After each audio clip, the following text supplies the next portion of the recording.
rapport s'instaure entre Mallarmé et Valéry, qui est un rapport de père et de fils.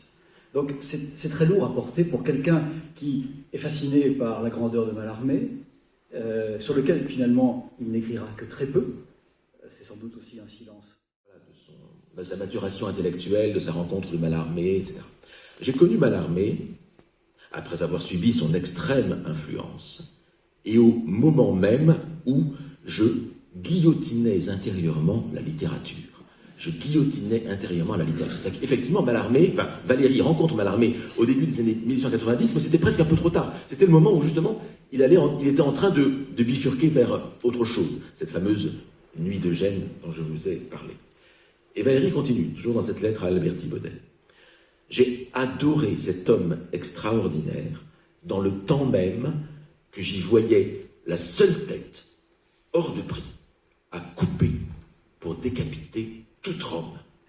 Et toute Rome, pour lui, alors c'est une allusion à un mot célèbre de Caligula, l'empereur fou, qui voulait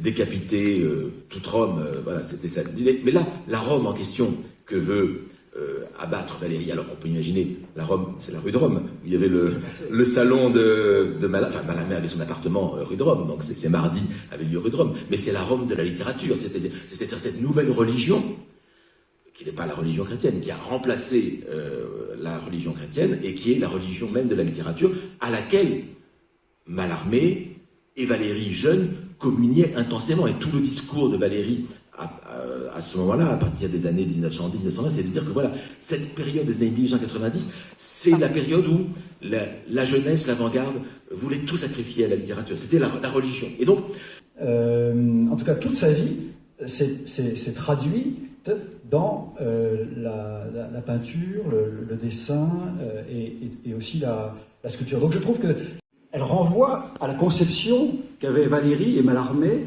de l'art. La poésie, comme la peinture pour Mallarmé et Valéry, et Degas d'ailleurs lui-même, relève d'un régime référentiel extérieur au réalisme, en tout cas assez étranger au réalisme. Donc, Valéry conceptualise ce qu'il appelle les œuvres de l'esprit. Les œuvres de l'esprit, c'est-à-dire tout ce qui n'est pas...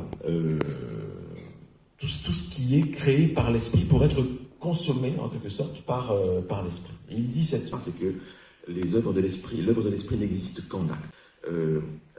L'œuvre n'existe que dans l'interaction, dans la participation avec alors ce que Valéry appelle souvent il utilise le terme de consommateur, parce qu'il veut démystifier le discours un peu romantique sur la littérature, mais on pourrait dire aussi le récepteur, ou le lecteur, ou le visiteur, ou le spectateur, le regardeur. Et effectivement, je crois que ça vaut pour des textes, ça vaut aussi pour des objets, pour des tableaux, pour des sculptures comme celle-ci. Le livre qui est fermé dans la bibliothèque, il existe en tant que livre. Il n'existe pas en tant qu'œuvre. Il n'existe pas en tant qu'œuvre. L'œuvre n'existe qu'à partir du moment où un lecteur ouvre le livre, et ça peut être aussi un texte électronique, ça ne change rien à l'affaire, ouvre le livre et qu'il lit le texte. Comme une page transparente de la culture de Valéry, entre les lettres et les arts, comme vous, cherchant, après 1900, à porter témoignage de ce qu'il avait vécu de manière très intense dans les années 1890. Puisque Valéry est né en 1871 et qu'il fait la connaissance dans un premier temps de Mallarmé alors qu'il a 20 ans et un peu plus tard de Degas. Mais revenons aux œuvres, effectivement, qui non seulement nous ont semblé ressemblantes, c'est intéressant, Valéry a cherché à non seulement rendre hommage à deux artistes éminents à ses yeux, et en tout cas qui avaient déterminé son propre destin de créateur. Et si ces œuvres sont ici, c'est parce que la famille Valéry, en l'espèce Agathe et son frère François, l'ont souhaité. Elles ont souhaité en 1994, le musée d'Orsay a 8 ans. Mick, notre président actuel, aura soin de rétablir justement un meilleur équilibre entre les arts visuels et la littérature dans nos programmations à venir.